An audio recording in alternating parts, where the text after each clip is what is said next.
Bonsoir à tous et merci de nous retrouver pour cette nouvelle édition du journal sur CamNews 24. Voici les titres de cette édition. Cameroun, destination prisée des investisseurs étrangers. De grands groupes d'opérateurs économiques sont en visite à Yaoundé depuis ce 30 juin, avec pour objectif principal apporter leur expertise dans la finalisation des grands projets structurants de notre pays. Sodecoton, le nouveau directeur général prend officiellement fonction. Abdou Namba, ingénieur agroéconomiste, a été installé en fin de semaine à Garoua, au siège de cette société, au cours d'une cérémonie présidée par le gouverneur de la région du Nord, Joseph Otto Wilson, en sa qualité de représentant du ministre de l'Agriculture, Essimi Meni. Et puis en religion, centenaire de l'archidiocèse de Bamenda dans le Nord-Ouest, les chrétiens catholiques de la région célèbrent depuis ce dimanche matin les 100 ans de l'évangélisation, période pendant laquelle tous les fidèles sont invités à la conversion. La célébration est placée sous le signe de la paix, de l'espoir et de l'amour du prochain. Voilà pour les titres. Bonsoir à tous et merci de nous retrouver sur CamNews 24. De nouveaux investisseurs s'intéressent à la destination Cameroun, notamment les grands projets structurants contenus dans la politique des grandes réalisations du président Paul Biya dans son volet logements sociaux. C'est dans ce cadre qu'un groupe d'opérateurs économiques étrangers se trouve à Yaoundé depuis le 30 juin 2013. Il s'agit du groupe NAF Precon, spécialisé dans la fabrication des matériaux de construction, notamment des panneaux à base de plâtre et des panneaux à base de ciment et la pose de structures métalliques dans le domaine de la construction sèche.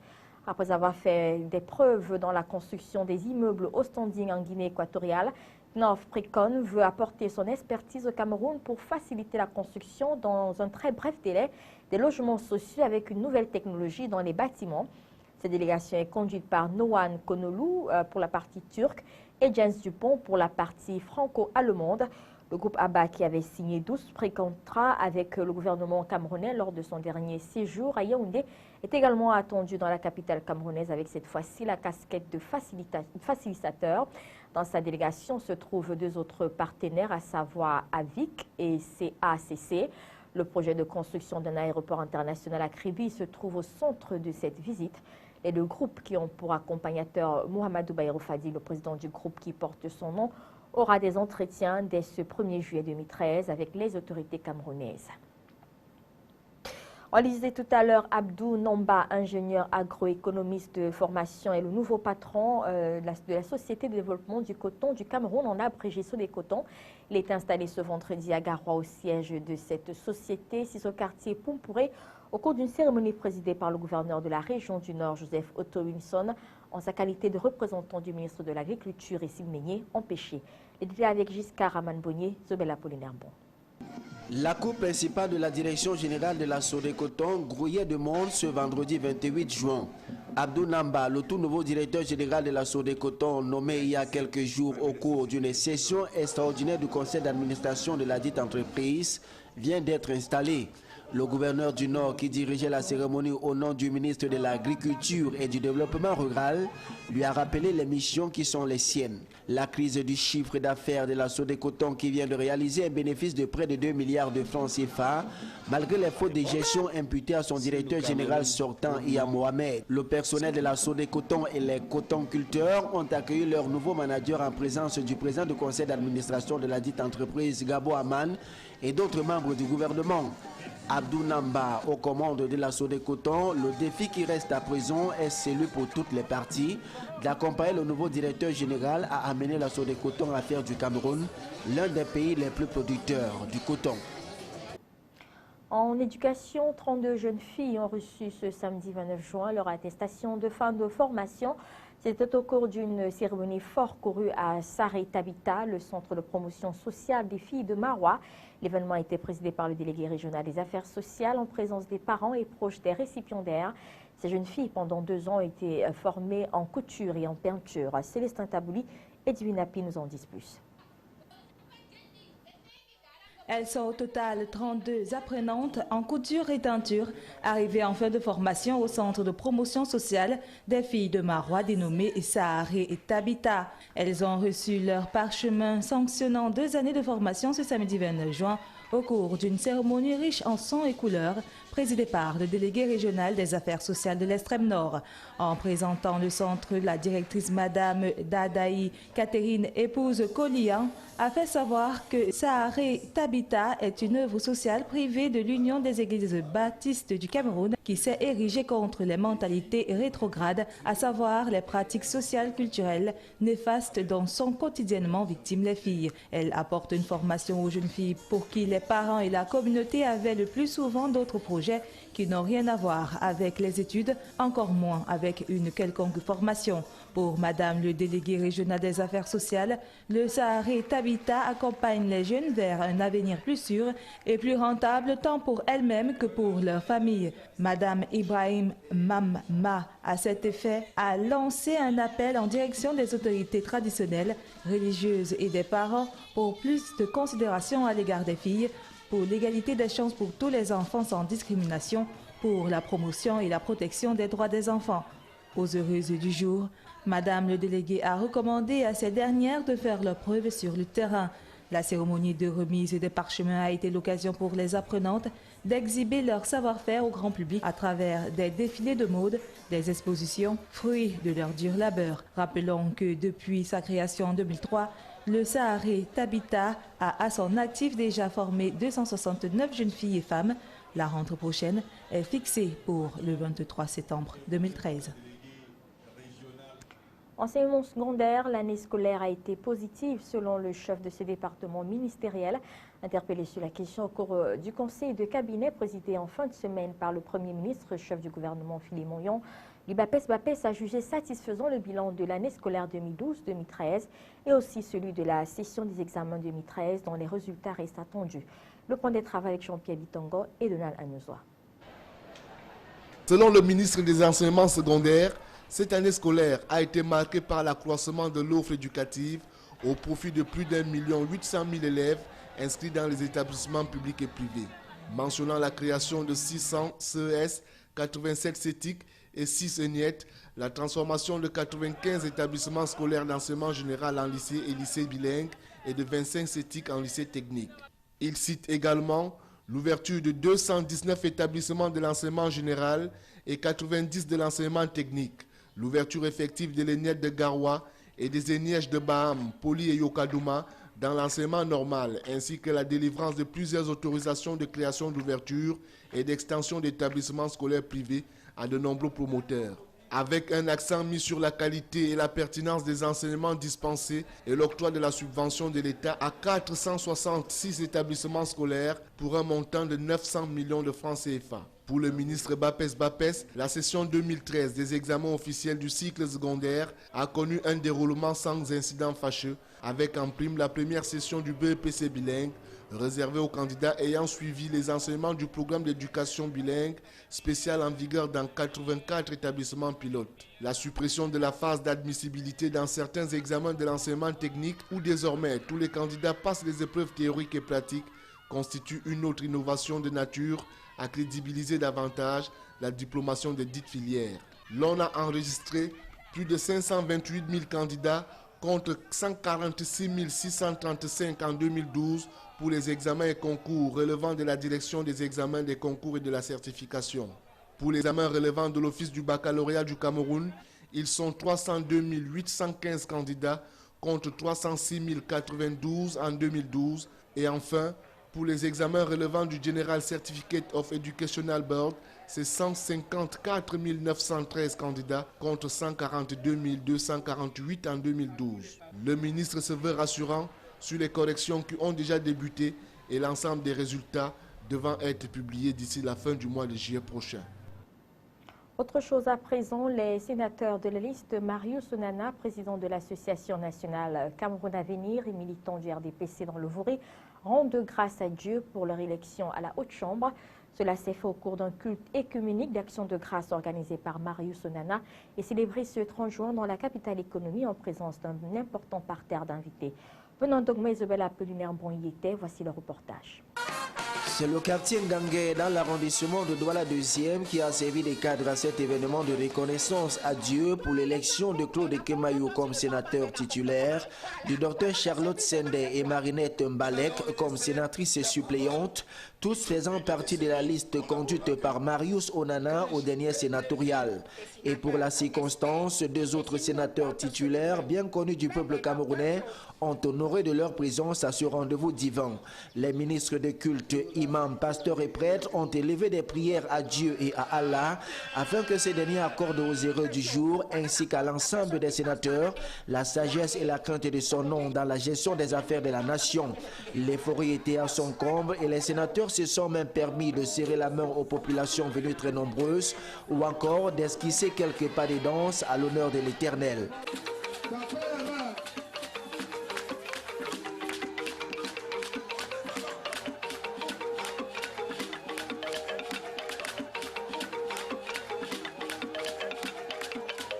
Parmi les invités à cet événement, l'on a pu noter la forte présence de la communauté Bana et de leur chef, ainsi que celle du roi Bel. La lecture de la motion de soutien et de déférence au président Paul Biya et la remise du président de la communauté des hommes Bana au sénateur Claude Kemayou ont également constitué les temps forts de cet événement. Il s'est achevé par la remise des tricycles à quelques handicapés et des cannes blanches aux malvoyants, un geste de cœur du président Marius Onana. Voici à présent une réaction du sénateur Claude Kemayou et du président de l'ANACAV, Marius Onana, au micro de Camnews 24. Le président national a donc pris Kemayou et pris aussi docteur Sendé. J'ai donc dit que je fais un messe pour remercier Dieu qu'on a pris 2 personnes parmi 7 dans le bruit, dans le littoral. Et je crois que c'est cette fête que je fais pour remercier le Seigneur. C'est pour remercier le Seigneur pour toutes les grâces dont il nous comble. Et je ne peux que dire merci à notre frère Onana Marius, d'abord parce que faire sortir autant de gens montre qu'il est ancré dans son territoire. Pour cela, moi je lui en suis infiniment reconnaissant. Je suis infiniment reconnaissant aux institutions de notre pays, parce que si nous avions de mauvaises institutions, ce genre d'initiative ne se prendrait pas. Et nous l'annoncions également à l'entame de ce journal, les chrétiens catholiques de la région du Sud-Ouest célèbrent depuis ce dimanche matin les 100 ans de l'évangélisation, période pendant laquelle tous les fidèles sont invités à la conversion. La célébration est placée sous le signe de la paix, de l'espoir et de l'amour du prochain. Un appel capital du prélat Monseigneur Christian Toumi à l'endroit des bergers. La dite cérémonie a été lancée dans l'arrondissement de Foundon, dans le département de Boyo, sous le thème « Nous travaillons ensemble pour Dieu ». Clémence Yamda, Christian Véné et Divina Pig pour le récit. C'est ici, dans l'arrondissement de Foundon, que la célébration du centenaire de l'archidiocèse de Bamenda a été lancée ce 29 juin 2013. Les fidèles et des 35 paroisses que compte l'archidiocèse ont massivement convergé en la paroisse Saint-Jules. La célébration du centenaire de l'évangélisation de l'archidiocèse de Bamenda est une occasion d'action de grâce. Action de grâce pour les merveilles reçues de Dieu depuis que l'évangile est arrivé dans ce coin du Cameroun. C'est une occasion de mémoire, c'est-à-dire reconnaître ceux-là qui ont apporté l'évangile dans ce milieu et rendre grâce à Dieu pour eux en reconnaissant leur mérite. La célébration du centenaire s'étendra sur une période pendant laquelle les chrétiens catholiques sont appelés à la conversion. De cette célébration, c'est une période qui nous invite tous à nous examiner au profond de nos cœurs, de voir ce qui ne va pas, il faut changer, il faut améliorer.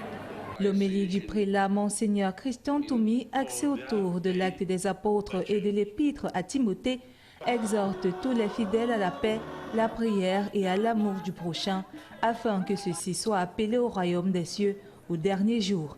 L'événement a regroupé les autorités religieuses, traditionnelles et administratives de la région. Il s'est achevé par la visite du sanctuaire Notre-Dame de l'Immaculée Conception de Foudia, où le pèlerinage des fidèles a débuté vendredi dernier. Ces fidèles continueront de prier, marcher selon la volonté du Christ en attendant le 16 mai 2014, la date choisie pour l'apothéose des 100 ans de l'archidiocèse de Bamenda. Religion toujours, Conseil des imams et dignitaires musulmans du Cameroun, le bureau régional de l'extrême nord est établi. La cérémonie d'installation du dit bureau s'est déroulée ce samedi en présence des autorités administratives et religieuses de la région de l'extrême nord.